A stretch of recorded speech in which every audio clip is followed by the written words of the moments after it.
Welcome back to Round the Cauldron, where we talk theology, philosophy, and everyday life as a modern witch. Today, we are going to briefly discuss signs, symbols, and omens. What makes something a sign, and when is that squirrel outside your window just a squirrel? If you're ready to hop into the show, grab some coffee, pull up a seat, and join me round the cauldron.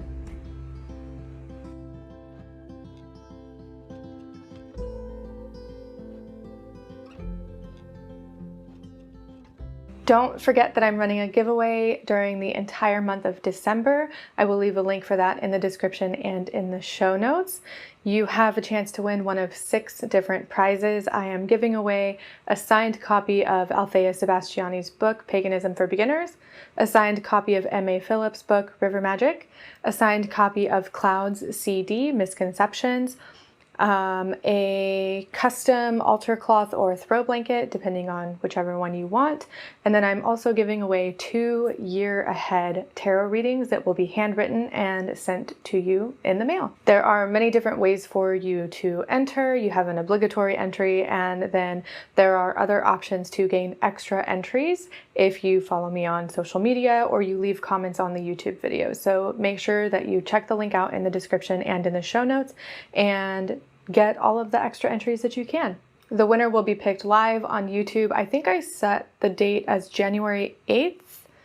I'm not 100% sure of that right now off the top of my head. I will leave that in the description and in the show notes too. So make sure that you enter that giveaway and good luck. So as I said at the beginning, a lot of new seekers are, I think obsessed is a strong word, but they look for signs everywhere. They want to know if seeing a specific bird is a sign, or a feather, or seeing different numbers all the time. They want to know if these are signs from different deities, spirits, ancestors, or whatever they're looking for signs of, whatever they think is sending them signs, or whatever they want, or whoever they want to be sending signs to them. That's going to be important when we get to towards the end of this episode. But what's a sign? What is the purpose of a sign? What is a sign or an omen for? What does it do? So when we think of signs in the pagan or the witchcraft community, normally these are going to be things like deity communication, ancestors, someone who's reaching out to you from beyond the veil and they're trying to get your attention. Or you want to know if certain spells are working or why your candle flame is behaving strangely, right? I see this a lot with new seekers, with people who are just coming to the path, whatever that path may be, and they are constantly wanting to know if certain seemingly random or odd occurrences or encounters that they have are signs from deities or spirits. I'm going to burst a lot of people's bubbles right now. 9 times out of 10, it's not a sign. That might be an unpopular opinion. It might ruffle some feathers, but 9 times out of 10, that random occurrence that you had is not a sign. It was just a random occurrence. So not everything that you see is going to be a sign. Not everything that you hear is going to be a sign, or that you think of. So some common things that people think of when they think of getting signs from deities are going to be animals or certain inanimate objects like feathers or crystals or different colors or numbers. We oftentimes see these things and think of them as being signs from whatever deity that animal is associated with, or whatever spirit comes to our minds when we see these particular animals. There are also a lot of signs and omens that have cultural significance. I mean, humans have been looking for patterns and signs since the dawn of time. It's the way that our brains are wired. We are wired to find patterns where there might not be patterns. This is why we can see faces in certain things that don't actually have a face. It's just part of our biology. Okay? So when we think of these signs, we need to keep that in mind. We need to realize that as a species, We have certain biological predispositions. Anyway, I'm getting ahead of myself there. So when we think of signs in terms of animals, normally this is going to be, I had an encounter with a butterfly. A butterfly crossed my path today right in front of me, and its colors were so bright and vivid, and who is trying to contact me? And a lot of times this is in the middle of springtime, okay? Chances are the butterfly that crossed your path in the middle of the spring is not a sign. It's normal butterfly behavior. We all know that seeing specific animals can be signs from deities or other divine beings or higher beings or spirits or whatever you call them. I'm just going to call them deities, but fill in the blank with whatever term you use. We know that deities can send signs to us. That's a fact. That's just something that can happen, and it does happen. When you see an animal and it's just like a random odd occurrence, right? You're walking in the park and a snake slithers across your path. Chances are that one snake is not a sign. What would make it a sign is if it's a pattern. If it's not just one occurrence, but several occurrences over the course of several days or weeks or even months, depending on however long you're ignoring the sign. So I had an encounter with a snake when we went to a botanical garden here in Florida. And it was just a normal encounter. I was in a botanical garden, I was walking along the path, and the snake slithered across the path in front of me. It was memorable because it was exciting and I had seen a pretty snake, and I tried to look at it closer, which I don't recommend, but it moved very fast. Now, if over the course of the next several days, I would have had more encounters with snakes, and not just the physical animal, but snake imagery, seeing snakes, dreaming about them, seeing them in my divination or my meditations, then I would look further into what that snake might mean as a sign. But just a snake on its own, not generally a sign from anyone. Another thing that people commonly look at as far as signs go is numbers and repeating numbers like 1111 or 2020. Or you look at your microwave every day for a week and it says 444 or something. Those can be signs for sure. It could also be that you have gotten into the habit of looking at the microwave or the clock or whatever it is at a specific time. And then of course you're going to see the same time every time you look at it.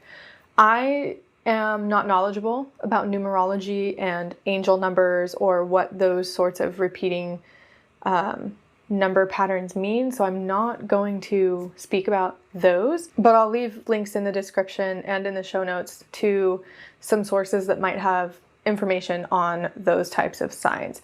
I can't say for myself that I really see repeating numbers a lot.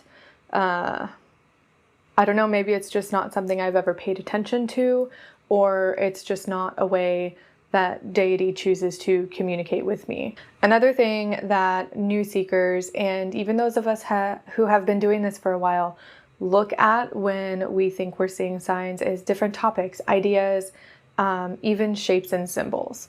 This is going to be harder to discern whether or not it's a sign, especially now that everything is digital and everything has an algorithm. So I have seen in many different forums, on Instagram, on Twitter. I saw it on TikTok when I was on TikTok. I'm not on TikTok anymore. I don't like that platform. But it was this constant, like, I keep seeing images of Athena everywhere on the internet. I am seeing videos of people who talk about their experiences working with Athena. I am getting ads for statues of Athena. I am seeing articles written about Athena, and it's not a sign. I can't say definitively, no, it's not a sign. because I don't know your path, I don't know your experiences, and I don't know what you're feeling. But 98% of the time, it's not a sign, it's the algorithms of the internet at work. It's just the way the internet runs, you know, it's created to find out what you're interested in and then feed you more of it. So if you're on TikTok, for example, and you're liking every video that pops up of talking about Athena, it's going to feed you more videos talking about Athena or Greek mythology. That's just what it does. So it's harder to tell if something like that is an actual sign or if it's just the internet algorithm at work. And it even goes outside of different platforms. We all know, we all have probably experienced talking about something around our phones or our smart devices like Alexa or whatever Google's is. And then scrolling through the internet and being fed ads about something that we talked about but never actually searched for. Editing Megan here. I just want to make it very clear for what I just said that I'm not accusing Google or Alexa or any of the other big tech names out there of spying on us. There have been reports that Alexa and things like Alexa do listen to you actively when you are not using it because they have to be able to know what you're saying. Anyway, that's besides the point. I wanted to make it clear that I'm not accusing them of spying on you or me. This is just something that I have noticed in my own day-to-day life. And we need to remember that correlation does not equal causation, and I have no proof of this. Okay, we can continue. So we have to be really careful when we're looking at different things like that, because chances are it's just the internet and it's not actually a sign that Athena is trying to speak with you. One of the last things that a lot of people talk about in the witchcraft and pagan communities are candles. And candle reading is a form of divination on its own, which I really have no experience with. I can't sit there and look at a candle. It makes me really uncomfortable. However, a lot of people question the behaviors of different candles, like your candle flickers, or it goes out, or your flame gets really, really big, or it ends up getting really small. Or you've got two different candles and one burns faster than the other, even though they're the same type of candle. Or your candle in a container just explodes. When we look at instances like this, I think it's important that we look at it from a mundane perspective first, because there are a million different reasons that your candle might be behaving strangely. So when we talk about a candle flickering, right? It could be a draft that you didn't know you had in the room. It could be that the wick is not the proper size or material for that type of wax. You know, all of those things affect the way a candle behaves. Is the wick center in the candle? Was the wick long enough? Was it placed properly? What type of wax is the candle made from? Is the candle made in a batch, or are they made one by one? If your candle wick isn't center in your candle and you're burning it in a glass container and you burn it for long periods of time and the flame is close to the glass, it's going to explode eventually, because the candle is heating up the glass to such a degree that it causes the glass to break. It's happened to me before, and it was my mistake because I wasn't paying attention and I let the candle burn to such a degree that it caused the glass to break. Your candle behavior isn't necessarily going to be a sign.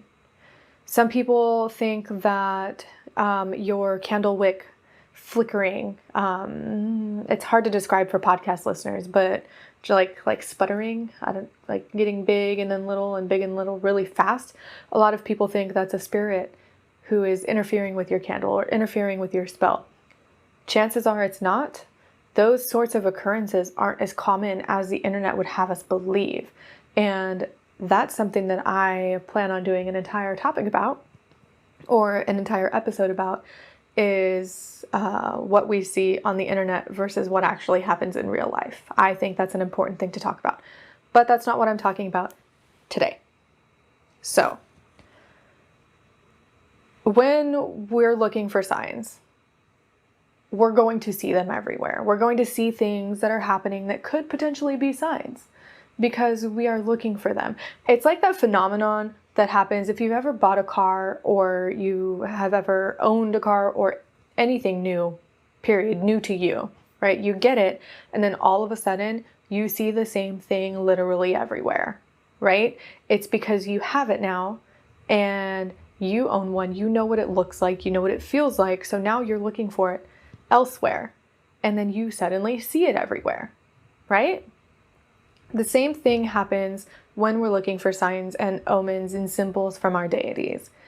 If we are actively looking for butterflies, for example, we'll just go with butterflies. If we are actively looking for butterflies everywhere, we're going to see them because we're actively looking for them.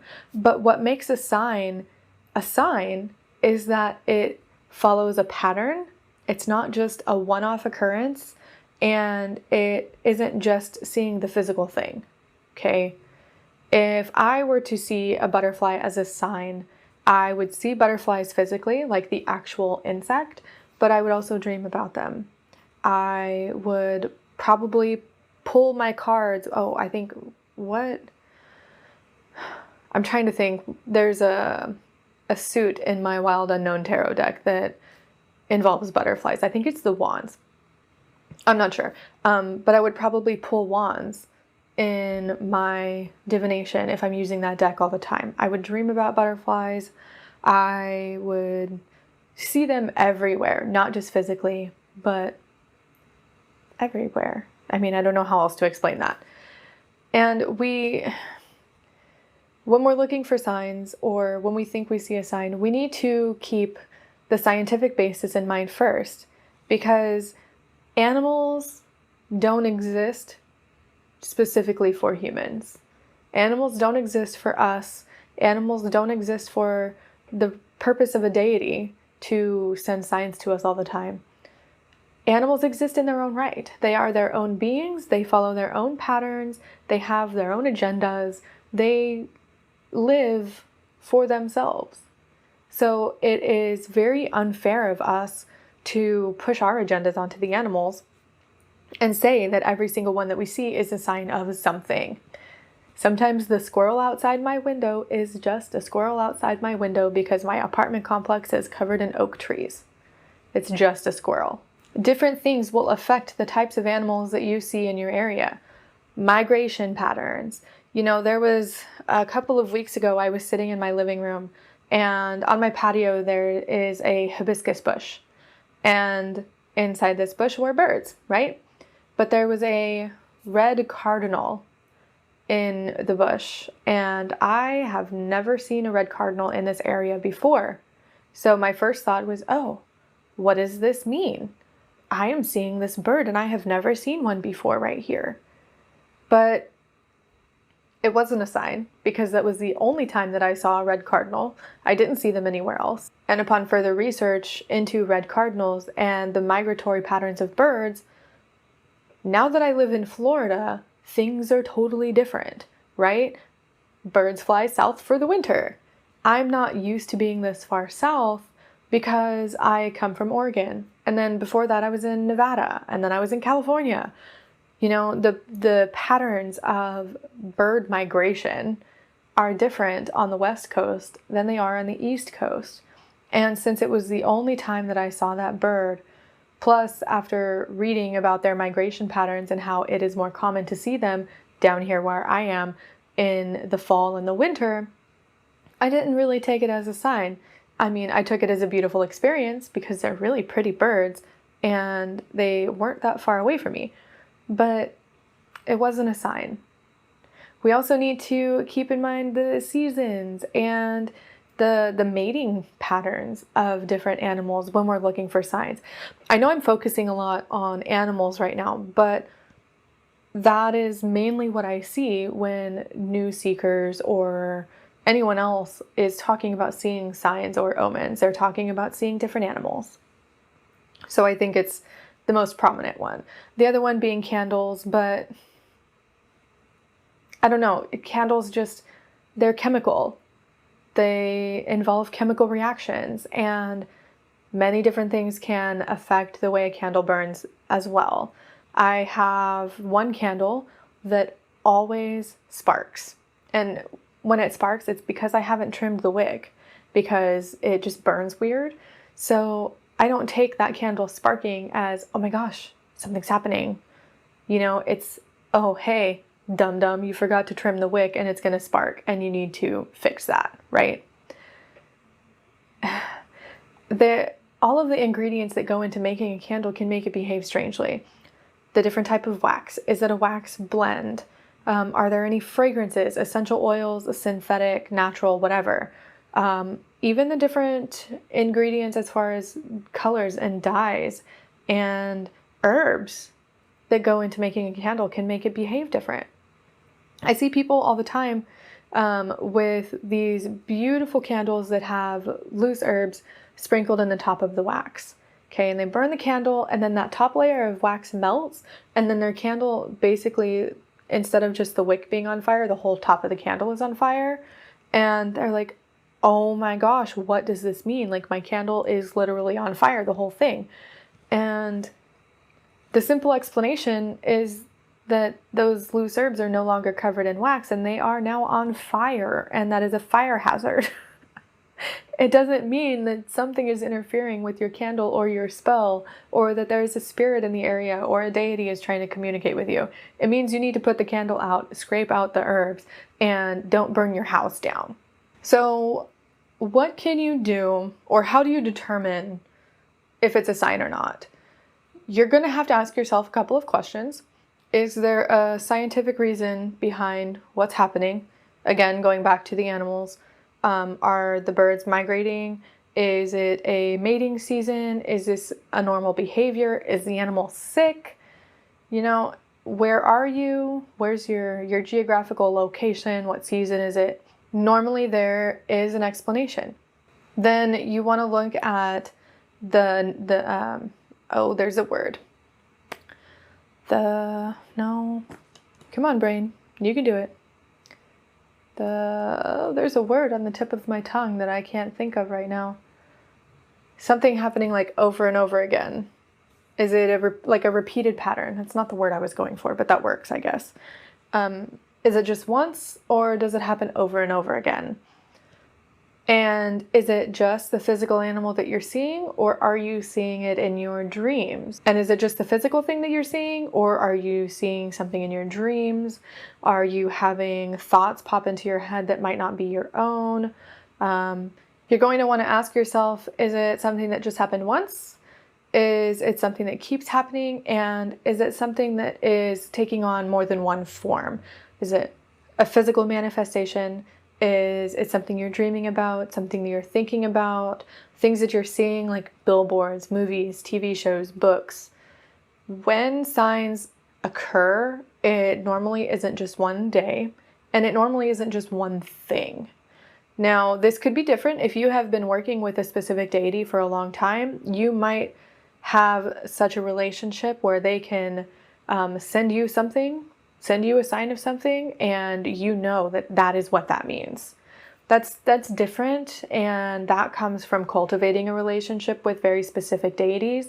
And I'm not here to tell you that your cultivated relationship ground rules and guidelines are incorrect. That is something totally different. But for anyone who is looking for signs of deities, it's normally going to follow a pattern and be repeated. So once you've answered those questions and you're still not sure if it's a magical thing or if it's a mundane thing, you can do some divination. Pull some tarot cards, ask a pendulum, whatever sort of divination that you choose to do to give you insight into that situation. You can also meditate on it, do some journey work, journal about it. I always recommend journaling because it helps you find patterns of things that are happening. And when you journal, I recommend free writing, especially if you're looking for signs or trying to figure out if things are a sign.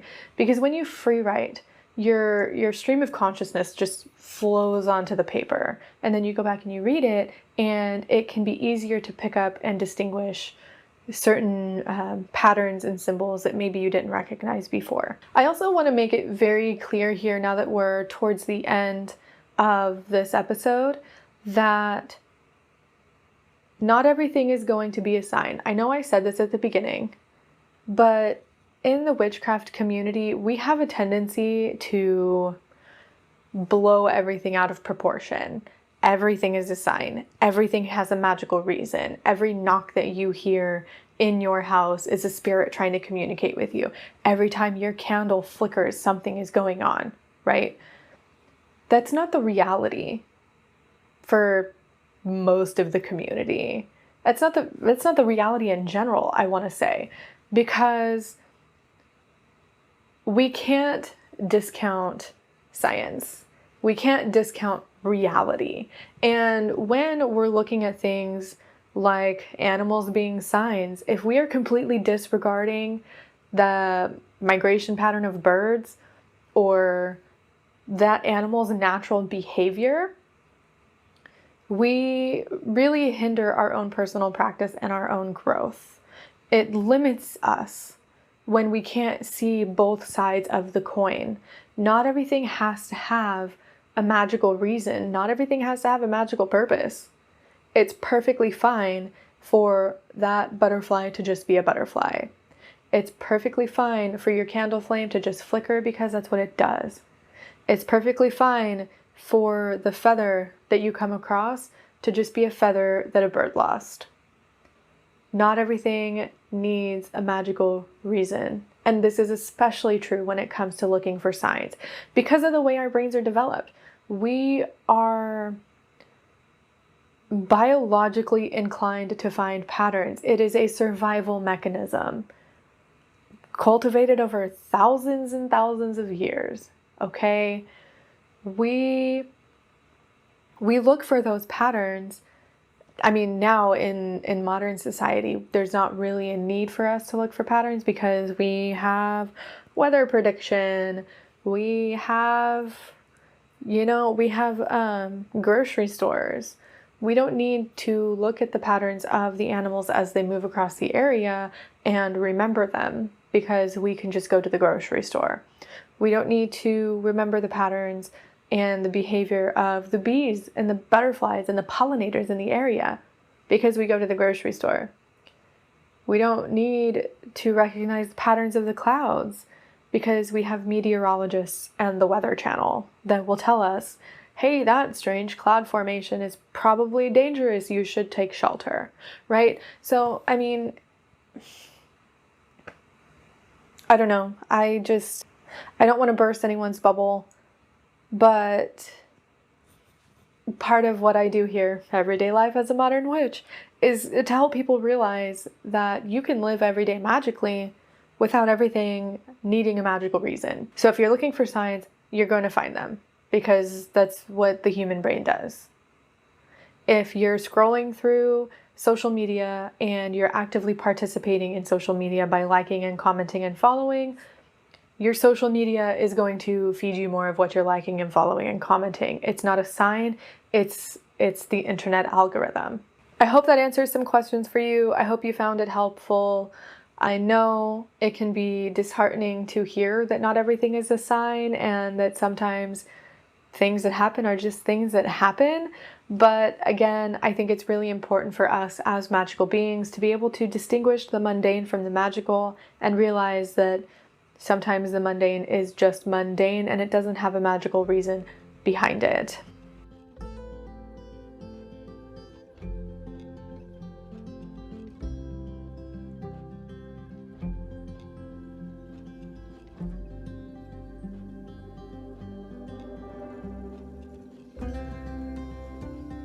Surprise! Hit my TV. I have a little bonus section for you all today because it's December and I've got things to talk about. The first thing I want to say is specifically for podcast listeners, I know that my episodes have gotten shorter over time. I find that it is more manageable for me, and I don't have to try to fill the episodes with a bunch of fluff and stuff just to make the episode longer. So the episodes will probably stick around the 20 to 30 minute mark. Unless I have a guest on, those normally go longer. Speaking of guests, this goes for everyone. I am in the middle of getting a couple of guests lined up for the new year. This is going to be a few different authors. Patreon, you know who I'm talking about. I will announce it for everybody else as soon as I have dates lined up for that. But yes, I'm working on getting some guests on the show. A side note for that, if you want to be a guest on the show, if you want to be a guest on my podcast and my YouTube channel, reach out to me. If you think you have something to talk about, or you want to have a conversation with me, or you want to share a new book that you're writing or whatever, if you have something of value to share, I am more than willing to listen and possibly give you a platform to share that information. With that being said, I am very particular about the people I have on the show, especially since I have had some people on the show in the past that really don't uphold all of the values that I'd like to portray, especially moving forward. So to protect the integrity of my channel and my podcast, as well as you as a creator, if I don't feel like we will vibe, or I'm not interested in the topic particularly, or it goes against things that I believe. For example, if you are a white person and you want to come onto the show and talk about shamanism, I'm probably going to tell you no. But yeah, if you feel like you have something to share, let me know. Reach out to me via email. That information is always in the description and in the show notes. I would love to have more people on to talk about whatever they fancy. What else do I have to talk about in this bonus section? My book, I guess. I'm still writing my book. I'm in the editing and revising phase right now. Chances are it's not going to be out in January like I had hoped. I'm leaning more towards Imbolc and in the springtime. I think that coincides greatly on a spiritual level for me, for reasons. But it is still in process. I'm still writing it. I'm almost done, so I am probably going to be looking for either beta readers or ARC readers to read it and either give me feedback or leave a review. Whenever that happens, I will let you all know. Lastly, I might end up taking an impromptu week or so off at the end of the month, in the beginning of January, or whenever it happens. For those who have been listening to my podcast since the beginning, you're going to find this funny, but can you guess? Can you guess? I'll give you a few seconds to guess at what's happening. Did you guess? Did you hear? I'm moving again. Is anybody surprised? So I'm staying in Florida. We're staying in the same area. We are just getting out of this horrendous apartment complex and buying a house. So that is happening. And depending on when it closes, I might just end up taking an impromptu week or two off from the channel and the podcast so that I can get the moving stuff done. I'm not trying to do like I did when we moved from Oregon to Florida and backlog all of my things, not backlog, but like pre-record everything, because that was stressful. But yeah, that's happening. We're still staying in Florida. We're staying in the same area. I'm not like moving across the country again. I really don't want to do that ever again because it was awful. But yeah, I think that's all I have to say in the bonus section. Just random things that I wanted to talk about. I also, I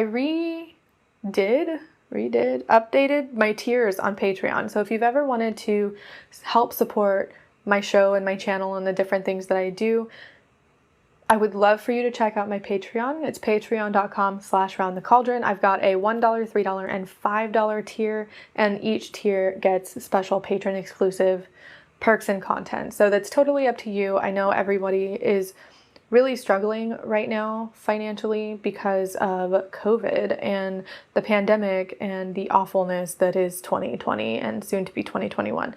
But if that's something that you're interested in, feel free to do that. And I will talk to everybody soon. Bye.